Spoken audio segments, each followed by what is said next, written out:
Un po' mesto quest'oggi, devo intervenire dicendo che questa è la ultima intervista, almeno per questa serie di interviste, con una nostra conoscente che fa parte quasi dell'arredamento del live social, la dottoressa Ethel Cogliani, nutrizionista, e per una volta voglio presentarla. Sì, è nutrizionista specializzata soprattutto nel trattamento di patologie autoimmuni, e infatti oggi andremo a parlare proprio di malattie, non tanto autoimmuni quanto più la dicitura croniche, sarebbe esatto, di stress e malattie croniche, assieme alla dottoressa predetta. Dottoressa, benvenuta al live social ancora una volta. Grazie infinite. E a questo proposito andiamo subito a parlare di questa tematica. Innanzitutto la parola chiave è uno dei mali del XXI secolo, lo stress, o il troppo stress forse, ma comunque come penso che sia più che giusto parlarne, anche perché l'altra volta abbiamo dato una piccola anticipazione, no? Abbiamo parlato di quello. In tutte le interviste abbiamo portato in ballo lo stress, sempre. Il protagonista è un po' come se fosse per chi amasse la serie 007 il capo della Spectre, alla fine è lo stress. sempre lui. Allora, diciamo che intanto per parlare di stress bisogna intanto capire che lo stress non è soltanto quello che noi definiamo stress, che sarebbe quello psicologico. Sì. Cioè non esiste soltanto quel tipo di stress, esiste lo stress chimico. Ok, esiste lo stress fisico. Qual è lo stress chimico e qual è lo stress fisico, ad esempio? Lo stress chimico sono, ad esempio, i cibi che introduciamo all'interno del corpo, certo. Agiscono chimicamente al nostro interno e generano stress chimico. Anche i contaminanti generano stress chimico. Oppure ci sono gli stress fisici, quindi veri e propri traumi, ok, sul corpo essenzialmente. E il corpo non è che c'è sta differenza tra l'uno, l'altro e l'altra tipologia di stress. Il corpo lo legge sempre con la parola stress, ok? Non ci sta, non vede sfumature. La reazione dello stress che cos'è? C'è un allarme, il corpo si deve mobilitare per rispondere a quell'allarme. Sì. Questo è. Praticamente quello che bisogna, diciamo, perché è importante capire questa cosa? Perché le persone dicono, per curare lo stress basta che sto tranquillo.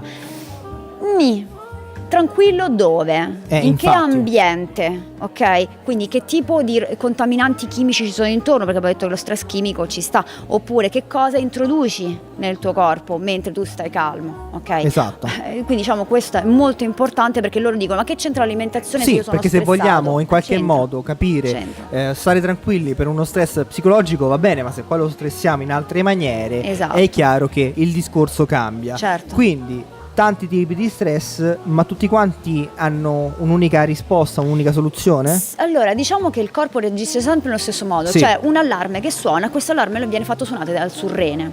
Surrene che cos'è il surrene? Il surrene è una ghiandola, sì, ok, che secerne tutta una serie. Ho detto una parola brutta, secerne? No, va benissimo. Si capisce? Secerne. Ok. Quando c'è una ghiandola che in qualche modo tira fuori quello che ha, secerne. Ok, secerne una serie di ormoni, sì, ok, tra cui il più importante, quello più conosciuto, è il cortisone. Perché è conosciuto? Perché noi prendiamo un sacco di farmaci, li chiamiamo cortisonici, sì, ok, che hanno il compito di mimare questo tipo di ormone, quindi è facilmente conoscibile. Sì. Poi però ci sono l'adrenalina e la noradrenalina, anche molto conosciuti, appunto, che noi sappiamo che servono nelle situazioni di attacco, sì, ok, per reagire velocemente. Poi ci sta il DEA, che è meno conosciuto, in realtà è la mamma, tra virgolette, di tutti gli ormoni sessuali, okay? Ho capito. Quindi viene prodotto nel surrene, ok, questo è una cosa. E poi c'è l'aldosterone, che è meno conosciuto e in realtà è molto importante, dovrebbero essere interessate tutte, anche le femminucce soprattutto, perché è responsabile degli equilibri idrosalini nel corpo, quindi quella ritenzione idrica molto spesso è legata a degli squilibri a livello dell'aldosterone. Allora andiamo un po' a vedere quindi quali sono le funzioni, che cosa poi va a controllare di per sé il surrene. Io dico le funzioni al plurale perché già immagino che la sua valenza sia poliedrica. Sono infinite, cioè in realtà, cioè nel senso, descrivere le funzioni è veramente abbastanza difficile. Diciamo che facciamo così, partiamo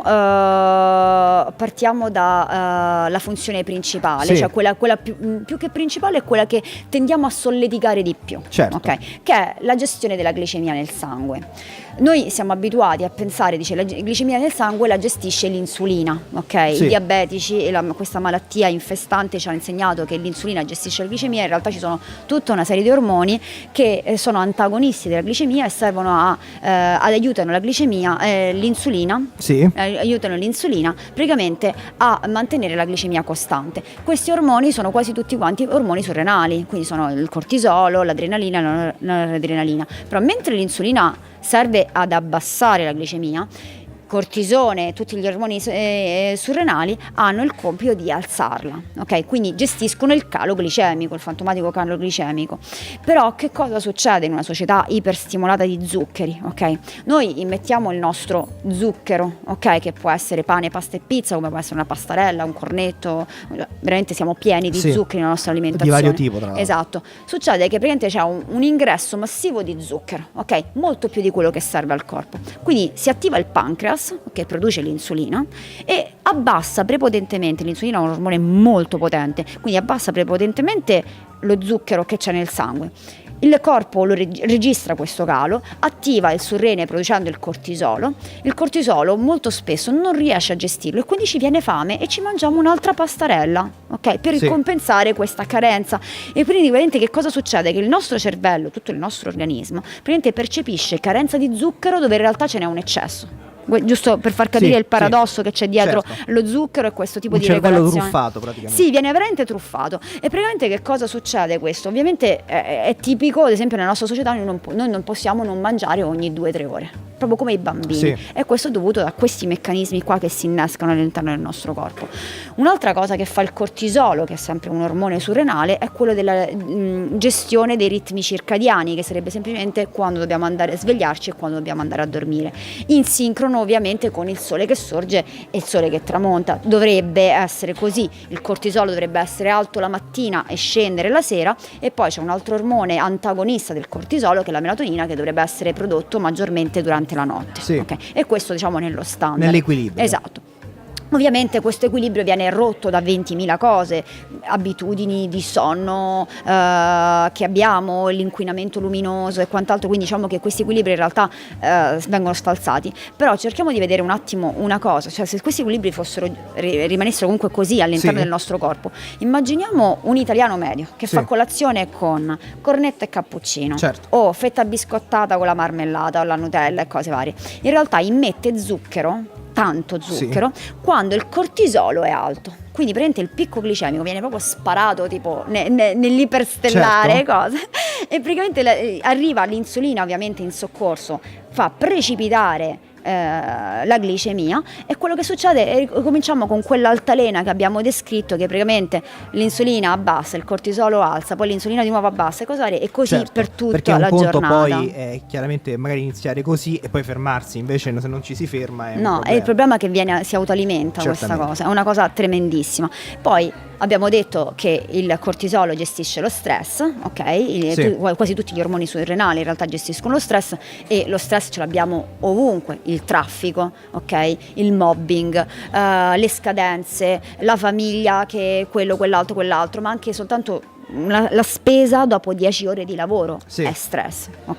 Quindi diciamo che è questo. E poi in tutto questo, nonostante tutte queste cose, teoricamente il cortisolo, che è l'ormone diciamo principale del surrene, praticamente dovrebbe gestire pure tutti gli altri ormoni. Ho capito, quindi insomma fa un gran lavoro. Sì, fa un gran lavoro, ma il problema è che poi alla fine, essendo sovraccarico nelle prime 3 funzioni, praticamente l'ultima la fa un po' meno, un po' peggio di come potrebbe farla, e quindi è quello che attiva poi tutta una serie di meccanismi di generazione. In virtù di tutto questo, se il surrene ha un problema, come possiamo accorgercene? Qual è la sintomatologia? Allora, le sintomatologie sono infinite, ok? In realtà quindi in realtà è più difficile di quello che sembra. È molto difficile, però diciamo che perché questo? Proprio per la sua centralità di gestione, praticamente teoricamente quasi tutte le sintomatologie che noi proviamo possono essere ricondotte al surrene, però ce ne sono alcune in particolare che sono proprio sue proprie, ok? Che sono distinguibili dalle altre. Ad esempio, la necessità di zuccheri nella seconda parte della giornata. Sì. Ad esempio dalle 5 in poi dice io riesco a stare bene senza, però dalle 5 in poi se non mi mangio una pastarella, una cosa, cioè ho proprio voglia di zuccheri. Sì. Questa cosa qui è tipica surrenale. Oppure voglia convulsa, ad esempio di patatine, ok? Roba Sì. molto salata, ok? Questa cosa è una richiesta surrenale. Abbiamo detto che il surrene gestisce glicemia e sali. Che cosa vuol dire? Che lui non ce la sta facendo a gestire gli equilibri e ti sta chiedendo aiuto dall'esterno, ok? Quindi è tipico sintomo, Sì. questi due. Poi Ma è una richiesta in cui noi dobbiamo soccorrerci oppure no? allora, nel breve periodo immediatamente sì, ma in realtà bisogna prendere provvedimenti a monte. Se no, capito. sì, no, fa male perché in realtà se quella lì è, diciamo, non è facile. Comunque diciamo che quello lì sì, gli serve, quindi in quel Sì. momento glielo devi dare. Però se lui te lo chiede in continuazione vuol dire che c'è C'è un qualcosa in problema, più ok. devi fare. E qui ok? andiamo sul cronico per la Sì, esatto, cioè devi fare qualcosa in più, non basta, non puoi mangiare patatine. No, all'infinito. infatti, Cioè, nel infatti. senso, cioè, Certo, anche certo. nel buon senso si capisce. L'altra cosa è il sonno, tutti quelli che sono le problematiche del sonno, addormentamento, difficoltà di addormentamento, difficoltà di risveglio, risvegli notturni, i risvegli di notturni stile Homer Simpson che apre il frigorifero e Esatto. svaligia. Quello è tutto problematica surrenale. Oppure sbalzi di umore, irascibilità, così, buongiorno, no perché scusa, Esatto. ho detto buongiorno, scusa. Cioè, tutte queste reazioni, Certo. ma alcune reazioni arrivano addirittura alla cronaca, se Sì. uno ci pensa, cioè madri che uccidono i figli o mariti che uccidono le mogli e poi scoppiano a piangere, ma come l'hai uccisa? Ma non volevo uccidere. Alcune volte è questo intasamento, Sì. ok, della comunicazione che fa dei gesti inconsulti Certamente. e poi tu quando ritorni rinsavisci dici oddio. Quindi insomma attenzione che il surrene non è soltanto una malattia perché Certo. è cronico, ma è una malattia anche sociale. Ebbene. E poi vabbè, grasso viscerale, Certo. la ciambellotta che uno dice ma come sono magro e ho la ciambellina, Sì. quello non solo è antestetico, in realtà fa anche male, Certo. ok? Anche se sei magro e c'è quella roba lì comunque è meglio toglierla. E poi per tutti i bodybuilder all'ascolto, se voi vi allenate 5 giorni su 7 e i vostri muscoli si rimpiccioliscono o non riescono a prendere tono, in realtà questa cosa è dovuta al fatto che voi state portando in iperstress il corpo e il corpo praticamente sta utilizzando il muscolo come fonte di zucchero, quindi trasforma le proteine in zuccheri per praticamente alimentare il livello di allarme che c'è Ho capito. nel corpo. Domanda standard, ma questa volta ho paura a farla, quindi in tutto questo, come si interviene su un problema di questo genere, visto che abbiamo capito anche la delicatezza ma anche la grande funzionalità del surrene, quindi come si interviene? Allora, come si interviene? Allora, intanto partiamo dal presupposto che il surrene ha diversi stadi in cui lui sta, cioè nel senso non è che subito fa casini, cioè Sì. prima entra in uno stato che si chiama di allarme, diciamo, nel quale ha tutta una serie di sollecitazioni e lui si attiva, ok? Quando però questo stato di allarme persiste nel tempo, a un certo punto praticamente le sue risorse cominciano piano piano ad esaurirsi, Sì. ok? Quello che succede praticamente è che comincia ad avere meno risorse ormonali, ok, a cui attingere, quindi ne produce sempre di meno, quindi le sue riserve si vanno ad esaurire e praticamente la risposta agli stress esterni diventa praticamente quasi nulla, Certo. ok? Quello si chiama esaurimento, ok? Esaurimento Sì. adrenale, ok? E quindi queste due fasi si gestiscono ovviamente in modo diverso. Teoricamente se arrivi a schiattare, ok, Certo. a portare in stallo il surrene, diciamo che quello che dovrebbe essere fatto è un 6 mesi, 12 mesi in un eremo. Sì. A respirare, Ma ok, non tutti meditare. quanti possiamo andare dal capo e dire capo dammi 6 mesi di ferie, no? A vita te le dà. Infatti, sì. No, purtroppo non si può fare. Infatti io quello che dico è che bisognerebbe agire su questo mulo appesantito che è il nostro surrene, in realtà un po' alla volta, cominciandogli a togliere, no? Piano piano le sue zavorre, ok? In modo che comunque giorno dopo giorno, più o meno come un salvadanaio, noi mettiamo i soldini, no? Nel salvadanaio e mettiamo in questo salvadanaio della salute o giorno dopo giorno, in modo che così non si arriva al tracollo, Certo. ok? Diciamo come si può fare? Abbiamo detto che sono nutrizionista, partiamo dalla parte alimentare. Abbiamo detto che gestendo la glicemia il surrene ha bisogno di una piccola quota di zuccheri. Sì. Troppi zuccheri lo mandano in tilt, ok? Quindi sicuramente ridurre la quantità di zuccheri nella nostra dieta, non toglierla totalmente ma ridurla, è una cosa buona, Fondamentale. ok? Soprattutto non metterlo nella prima parte della giornata, Ok. ma magari spostarla nella parte serale, Sì. ok? Quando è di meno il cortisolo. certo. Ok, giusto così. Oppure ad esempio ridurre o comunque modulare il sale, quindi evitare queste cose. Chiaro. E questo è una cosa. Poi un'altra cosa che vale la pena tenere sotto controllo è il sonno. Il sonno, cioè nel senso l'abitudine nostra di stare ai cellulari fino alle 11, mezzanotte, andare a dormire all'1, alle 2, alle 3, cioè una volta a settimana va bene per fare bisboccia con gli amici, 2 va bene, se noi lo facciamo tutti i giorni. Noi non siamo animali notturni, siamo animali diurni, quindi diciamo che spostare il nostro orologio biologico comunque crea dei danni a livello di gestione di tutto il sistema.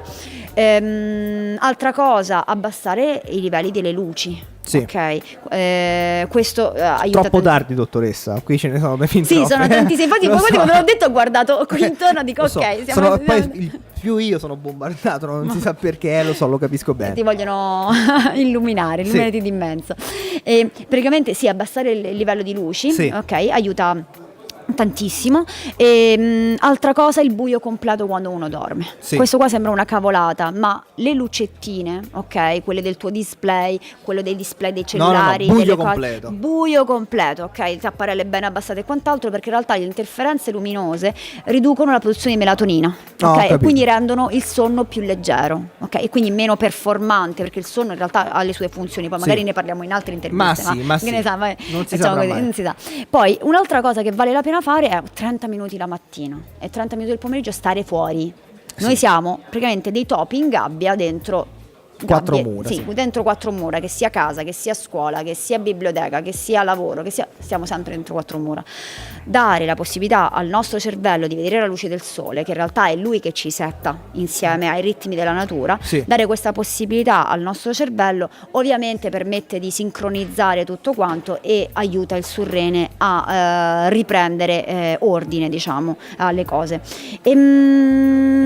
Cos'altro aggiungere? Ecco, questa è una chicca. I tempi di recupero del corpo sono fondamentali. Perché? Perché noi diciamo, io sto facendo una cosa, non voglio tipo mi sto allenando, non voglio esagerare ad andare fuori, cose varie. Cioè il problema fondamentale è questo, non è l'una tantum che uno fa qualcosa, perché l'una tantum permette al corpo comunque di avere il tempo di recuperare da quel danno. Ok, invece il nostro problema è che noi lo facciamo oggi, lo facciamo domani, dopodomani, tra un mese continueremo a farlo, tra un anno, cioè noi praticamente perpetuiamo le stesse cavolate, passami il termine, praticamente senza permettere al corpo di dire aspetta un attimo, fammi rimettere in ordine e poi ricominci a fare casino. No, continuiamo a buttare roba. Quindi diciamo che dare questo tempo di recupero al corpo è una regola, diciamo, di buonsenso che uno dovrebbe darsi, però per il surrene vale ancora di più, proprio per evitare che collassi. Ebbene, so che molto spesso andiamo sempre molto avanti nelle nostre interviste, ma c'è la domanda d'obbligo alla fine di quest'ultima, ossia sono tante le informazioni che abbiamo dato, ma sono altrettanto certo che abbiamo gli strumenti giusti per recuperarle. Qualche suo scritto, vero dottoressa? Allora, io parlo praticamente ovunque del surrene. Il mio primo libro, Dietro la malattia, per quanto riguarda la parte diagnostica, per quanto riguarda invece Thyroid X-Files, magari do anche qualche dritta su come appunto riempire il nostro salvadanaio della salute e quant'altro, però in realtà io come sempre dico bisogna vedere la propria salute a tutto tondo, quindi in realtà dei libri di soltanto una nutrizionista, perché io sono solo una nutrizionista, secondo me non bastano per avere una salute di ferro, e tant'è che io appunto mi sono portata, praticamente ho deciso di intraprendere questa avventura con la rivista Immunoreca Magazine, proprio perché penso che l'unione di più professionisti possono veramente insegnare al paziente, alle persone in generale. Non c'è bisogno di stare male per pensare alla salute, anzi bisognerebbe pensarci prima in realtà. Assolutamente, prevenire è meglio che curare. Esatto, per dare ognuno il proprio contributo in questo ambito qui. Immunoreca Magazine, io ricordo che non la trovate in edicola, quindi non vi arrabbiate col vostro edicolante perché non ce l'ha, dovete andare a prenderla su internet, sul sito immunorecamagazine.com, e lì abbonarvi. Benissimo, okay. Abbiamo avuto tutte le informazioni. Immunoreica, www.immunoreicamagazine.com è chiaramente il riferimento più importante che posso darvi, che troverete anche sul nostro video social insieme al sito www.immunoreica.com, l'indirizzo email immunoreica@gmail.com e il contatto Facebook infine Immunoreica. Potete anche mettere un like a tale pagina Facebook. Siamo arrivati al termine di questa, diciamo, stagione di interviste, ma ce ne saranno probabilmente molte altre. Però nel frattempo diamo un grande arrivederci alla dottoressa Ethel Cogliani, ricordandovi che le altre interviste le potrete ritrovare all'interno del nostro della nostra pagina Facebook Live Social Radio Show. Dottoressa, la ringrazio ancora una volta per aver partecipato alla nostra trasmissione, e adesso andiamo avanti sempre con altre storie e altre interviste. Ci saranno altri ospiti, forse già venuti, forse nuovi, ma comunque saranno sempre tante storie da raccontare. Le racconterò io e adesso i miei colleghi. Lascio la parola a loro.